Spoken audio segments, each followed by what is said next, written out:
प्यारे दोस्तों, आशा ही नहीं पूर्ण विश्वास है कि आप सभी लोग चुस्त दुरुस्त होकर के अपना अध्ययन अध्यापन का कार्य एक उज्जवल भविष्य की कामना के चलते कर रहे होंगे। और जो विद्यार्थी नहीं कर रहे हैं वो उन्हें चाहिए कि अतिशीघ्र जुड़ें और समझें और अपने अध्ययन अध्यापन को एक नई दिशा दें।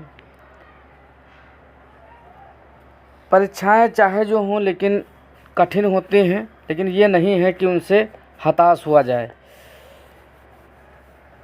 इतिहास का जो है, भारत का इतिहास जो हम कि आपके जो है प्राचीन भारत का इतिहास कैसा रहा, किस प्रकार से लोगों ने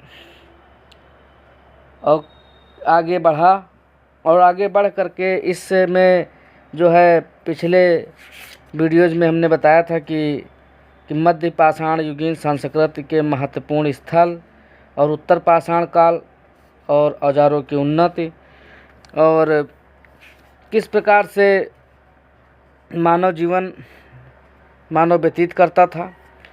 इसमें आज बताना चाहेंगे कि धातु काल का अर्थ क्या है और धातु काल क्या है। पाषाण काल के बाद धातु काल का आरंभ हुआ। कुछ विद्वानों का विचार है कि धातु काल के लोग पाषाण काल के लोगों से भिन्न थे और उत्तर पश्चिम के मार्गों से भारत में आए थे। अन्य विद्वानों के विचार में धातु काल के लोग उत्तर पाषाण काल के लोगों की ही संतान थे।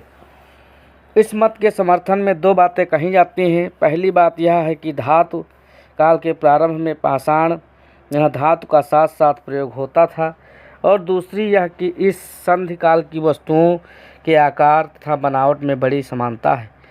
इससे ऐसा प्रतीत होता है कि उत्तर पाषाण काल की सभ्यता धीरे धीरे उन्नति कर धातु काल की सभ्यता में बदल गई।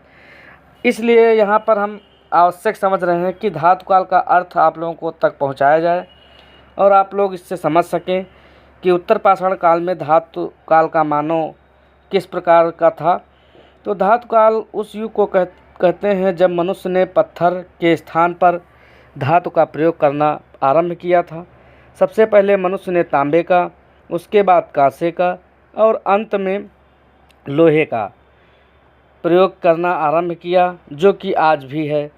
चूँकि इन धातुओं का प्रयोग निरंतर आधुनिक काल तक होता चला आ रहा है, अतः उत्तर पाषाण काल से आज तक के काल को धातु काल